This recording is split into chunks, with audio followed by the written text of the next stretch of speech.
अब मैं बताने लगी हूँ कि मेरे गाँव का नाम क्या है। मैंने अबाया पहनना बिल्कुल छोड़ दिया है। आज से जो है ना मैं जीन्स पहना करूँगी। वो क्यों? तो ये बात मुझे किसने कही थी कि आपका भाई जो है अपनी मंगेतर के कहने पर आप लोगों को घर से निकाल रहा है। क्या मैं अपने अब्बू और जो मेरे बीमार भाई हैं तो मैं उनको लेने के लिए यहाँ से आई हूँ? क्या उनको मैं कराची अपने साथ लेकर जाऊँगी? अस्सलामुअलैकुम, कैसे हैं आप सब? मैं उम्मीद करती हूँ सब खैरियत से होंगे। अल्हम्दुलिल्लाह मैं भी बिल्कुल ठीक हूँ। आज आप लोगों के सवालों के जवाब मैं दूंगी। कुछ इम्पोर्टेंट सवाल हैं जो लोगों ने मेरी ज़िंदगी के हवाले से पूछे हैं मुझसे, तो वो मैंने यहाँ पर लिख लिए हैं। तो उन सभी सवालों के जवाब आज की वीडियो में मैं आपको दूंगी। सबसे पहला सवाल ये है, और ये बहुत से लोगों ने पूछा है, कि एक वीडियो मैंने 4-5 महीने पहले अपलोड की थी। उसमें मैंने कहा था कि मेरे भाई ने जब अम्मी फोत हुई मुझे और मेरी दूसरी बहन को घर से इसलिए निकाला था क्योंकि उसकी जो होने वाली सास थी और जो उसकी मंगेतर थी, उन्होंने इसको बोला था कि इन दोनों अपनी बहनों को घर से निकालो, तब हम अपनी बेटी की शादी आपके साथ करेंगे। जी हाँ, ये बात मैंने अपनी वीडियो में बोली थी और ये मुझे गलत फहमी हुई थी। अच्छा, मेरी आदत बिल्कुल नहीं है कि मैं झूठ बोलूं, और इसको मैं वजाहत इसलिए दे रही हूँ क्योंकि मुझे डर ख़तरा तो किसी का कुछ है ही नहीं। मैं इसी गांव में बैठकर बात कर रही हूँ, जो भी बात है सभी को पता है मैं क्या कर रही हूँ। कुछ लोग मुझे बोल रहे हैं कि आप अपने रिश्तेदारों के खिलाफ बोल रही हो, तो मैं सच बोल रही हूँ। मैं उनके पास बैठी हुई हूँ, मुझे कोई ख़तरा नहीं है। अगर मैं झूठ बोल रही हूँ ना, तो तब वो मेरा गिरबान पकड़ सकते हैं, कह सकते हैं कि आप झूठ बोल रही हो। अच्छा जी, अब तो मेरी भाभी यहाँ पे है ही नहीं, तो क्यों मैं उसके पीठ के पीछे झूठ बोलूँ। हमारे भाई की डिवोर्स बहुत पहले हो चुकी थी। वो अब पता नहीं कौन से गाँव में इसकी शादी हुई। तो ये बात मुझे किसने कही थी कि आपका भाई जो है अपनी मंगेतर के कहने पर आप लोगों को घर से निकाल रहा है। अच्छा, जब मेरी अम्मी का इंतकाल हुआ ना, तो हमारे यहाँ ये रिवाज है कि 4 जुमेरात के दिन दुआ कराई जाती है हमारे घर पे जो मर जाता है उसके लिए, और 40वां होता है 40 दिन के बाद। तो जब अम्मी फोत हुई ना, उसके बाद हमारे पड़ोस की, हमारी रिश्तेदार औरतें जो है हमारे घर में आना जाना शुरू हुई, क्योंकि हम लोग दुआ वगैरह होती थी तो उसमें खाने पीने के लिए सब आते थे। अच्छा, अम्मी जब जिंदा थी तब हमारे घर में कोई औरत, कोई रिश्तेदार नहीं आता था, ठीक है जी। तो जब वो आती थी ना, तो हमारा जो भाई था वो शुरू से ही, जब उसकी मंगनी नहीं हुई थी तब से ही वो ऐसा था, मार पिटाई गाली गलोच ये वो सब वो करता था। लेकिन जब अम्मी की जुमेरात हुई तो वो औरतें हमारे घर में आना शुरू हुई, तो उनके सामने जब भाई इस तरह से करता था ना, तो वो औरतें बड़ी बुजुर्ग होती थी, तो हमें नहीं पता था, मुनाफिक लोग तो थे। जब वो बात ये करती थी ना कि ये आपको अपनी होने वाली भाभी या उसकी सास जो है उसके कहने पर मार रहा है, क्योंकि ये सोच रहा है कि ये चली जाएंगी तो फिर मैं शादी करूँगा, आज़ादी से इस घर में रहूँगा। वो औरतें जब मुझे और मेरी बहन को ये बात बोलती, तो हम लोग ना उसको सच समझने लग गए, क्योंकि इतनी बड़ी बड़ी औरतें, हम सोचे झूठ नहीं बोल रही है, सच बोल रही होंगी। लेकिन कहीं ना कहीं मेरा जो दिल था ना, वो इस बात को एक्सेप्ट करने को तैयार नहीं था। वो क्यों? उस वक्त जो मेरी होने वाली भाभी थी ना, वो मेरे अम्मी के मामूजाद की पोती थी, और जो मेरे अम्मी के मामूजाद थे वो अम्मी के साथ सगे भाइयों की तरह थे। जब हमारे अब्बू घर में लड़ाई झगड़ा करते थे या हमें घर से निकालते थे या अम्मी को मार पिटाई होती थी, तो अम्मी हमें उनके घर लेकर जाती थी, तो हम सबको वो अपने घर में पनाह देते थे, खाना खिलाते थे, जितने दिन हम रहते थे वो रखते थे, और कोई भी नहीं रखता था। ये बात मुझे बचपन से याद है कि अम्मी के जो मामूजाद भाई थे ना, मेरी भाभी के दादा जो थे, वो हमें अपने घर में रखते थे, पनाह देते थे, फिर हमारे घर में सुलह सफाई कराते थे और फिर हमें अपने घर में भेज दिया करते थे। हमारी होने वाली भाभी और उसकी अम्मी के खिलाफ उन औरतों ने हमें भड़काया, तो हमारे मासूम ज़हन थे। उस वक्त अम्मी की भी टेंशन थी, अम्मी चली गई थी, कोई घर ठिकाना भी नहीं था, भाई भी दुदकार रहे थे, अब्बू भी ऐसे ही। तो हम लोगों ने ना सच समझ लिया उस वक्त। तो जब मैंने कराची में वीडियो बनाई थी ना इस बात पर, तो मैंने इसीलिए बनाई थी कि भाई ने भाभी के कहने पर हमें घर में निकाला। असल में मुझे हो गई थी ये गलत फहमी, तो इसलिए। अच्छा, जब बहनों से बात होती है तो आपको पता है कि दूर का मामला है, 4-5 मिनट बात होती है, कॉल पर इतनी लंबी बात नहीं होती, दुआ सलाम करके हम लोग कट कर देते हैं। और जब मैं यहाँ पर आई, मेरी सिस्टर ने वो वीडियो देखी, तो उसने बोला कि आपको पता है कि हमारी जो होने वाली भाभी है वो छोटी थी हमसे, और उन लोगों के दादा ने हमें कितनी बार अपने घर में पनाह दी है, तो वो तो बहुत अच्छी थी, आपने उसके खिलाफ ऐसे क्यों बोला है। मेरी ये बहन बताती हैं कि बाद में जब मेरे भाई की शादी हुई, मेरा भाई बीमार हुआ, तो उसका बहुत सा इलाज भी वो करवाती रही, बातें भी लोगों की सुनती रही जिस तरह हम सुनते थे। और मेरी जो भी बहन कोई इस गांव में रहती है, वो घर पर जाती थी मायके में, तो वो बहुत अच्छे तरीके के साथ उसके साथ पेश आती थी। घर भी उसने बहुत अच्छा संभाला हुआ था, और ये जो मेरी इर्द गिर्द बहनें रहती हैं, इनके घरों में भी वो बहुत अच्छे तरीके के साथ आती थी।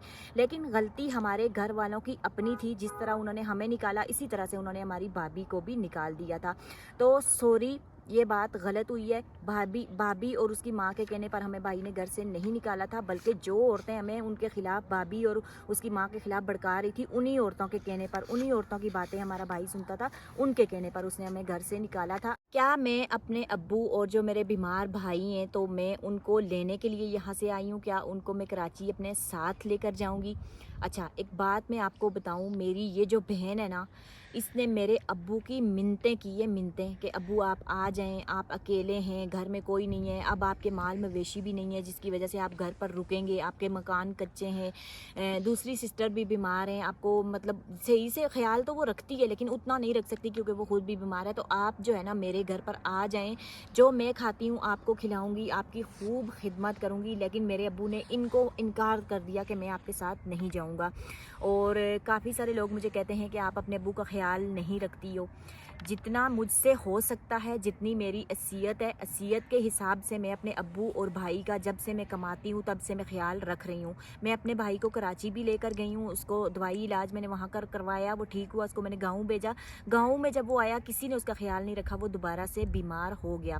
اچھا، جو مجھ سے ہو سکتا ہے میں اپنے ابو کو بھی دیتی ہوں، لیکن میں نے اپنے ابو کو بولا کہ آپ میرے ساتھ کراچی چلو، تو ابو کہتے ہیں مجھے تو گاؤں والی اپنی بیٹیاں بولتی ہیں کہ ہمارے ساتھ چلو، میں ان کے ساتھ نہیں جا رہا تو میں کراچی نہیں جاؤں گا. ابو کہتے ہیں میں اپنا گھر بالکل بھی چھوڑنے کو تیار نہیں ہوں. اور دوسری بات بھائی کی، بھائی کو کراچی میں ایک ادارہ ہے جہاں پر مینٹل ہاسپٹل ہے، دوسرا ادارہ ہے لاہور میں، ٹھیک ہے. پورے پاکستان میں اسلام آباد، لری، ایبٹ آباد، ہر جگہ میں نے کال کر کے پتہ کیا ہے کہ یہاں پر کوئی مینٹل اسپتال ہو، میں وہاں پر بھائی کو ایڈمٹ کروا دوں. لیکن یہاں پر کوئی بھی مینٹل ہاسپٹل نہیں ہے. وہ کہتے ہیں ہم 1 ہفتہ رکھیں گے، اس کے بعد ہم اس کو ڈسچارج کر دیں گے. اچھا، بھائی کا جو علاج ہے نا وہ دوائی سے ہے. جب ہم بھائی کو دوائی دے رہے تھے نا اس کے ساتھ وہ بالکل ٹھیک تھا.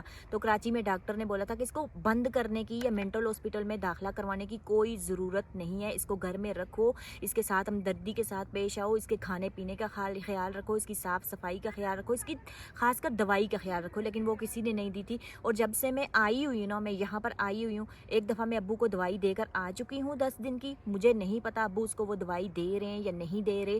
اور دوسری بات، بھائی کی ابھی ایسی کنڈیشن نہیں ہے کہ اس کو میں اکیلے کراچی لے کر جا سکوں، کیونکہ اس کے ساتھ کوئی مرد کا ہونا بہت ضروری ہے. لیکن 10 دن کی میں دوائی ابو کو دے کر آ گئی تھی. ابھی کچھ دن گزرے ہیں، 8-9 دن گزرے ہیں، ختم ہونے سے پہلے میں نے دوبارہ دوائی منگوا لی ہے. ٹھیک ہے، یہ دوائی میرے پاس میں ہے، میں لے کر ان کو دے رہی ہوں. آگے دیں نہ دیں بڑے بھائی کی ذمہ داری ہے، ابو کی ذمہ داری ہے. جو ہمارے ارد گرد ہمارے سگے رشتہ دار رہتے ہیں، ان کے گھروں میں میرا بھائی جاتا ہے، ان سب کو میں نے ریکویسٹ کی تھی کہ میں آپ سب کے گھر میں نا یہ والی دوائی رکھتی ہوں، جس کے گھر میں آئے وہ صبح شام اس کو دوائی دیتا رہے. تو میرا معاملہ یہ ہے کہ میرا دور کا معاملہ ہے، میرے اپنے چھوٹے چھوٹے بچے ہیں. تو اب بھائی کی دوائی کے لیے جو ہے نا میں اس گاؤں میں تو نہیں بیٹھ سکتی، اور لوگوں کا بھی فرض بنتا ہے. اگر میں جدوجہد کر رہی ہوں تو وہ بھی یقیناً کر سکتے ہیں جن لوگوں نے میرے بھائی کو اس حال میں پہنچایا ہے. اب میں بتانے لگی ہوں کہ میرے گاؤں کا نام کیا ہے. اچھا، جب سے میں کراچی سے آئی ہوں تو سب سے زیادہ مجھے کمنٹ یہ آئے ہیں کہ آپ کے گاؤں کا نام کیا ہے، آپ کے گاؤں کا نام کیا ہے. تو سیدھی سی بات میں آپ کو بتاؤں کہ یہ میرا گاؤں نہیں ہے، یہ میری بہن کی جہاں پر شادی ہوئی ہے اس کا سسرال ہے، جہاں پر میں رہتی ہوں یہ ان لوگوں کا گاؤں ہے. میں تو یہاں پر مہمان کے طور پر آئی ہوئی ہوں، میں یہاں سے چلی جاؤں گی.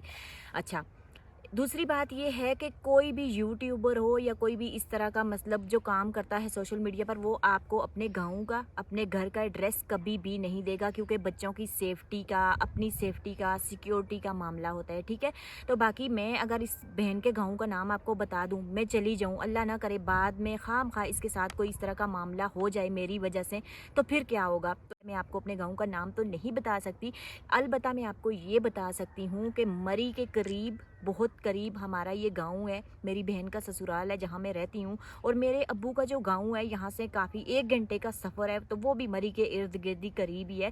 تو دونوں گاؤں کے نام تو میں آپ کو نہیں بتا سکتی، کیونکہ میں بعد میں چلی جاؤں گی، بیچارے پیچھے میرے ابو اور میری بہن جو ہے نا وہ خام خواہ میں پستے رہیں گے. تو اللہ نہ کرے ان کے ساتھ کوئی اس طرح کا الٹا سیدھا معاملہ ہو جائے. میں نے عبایا پہننا بالکل چھوڑ دیا ہے، آج سے جو ہے نا میں جینس پہنا کروں گی. وہ کیوں؟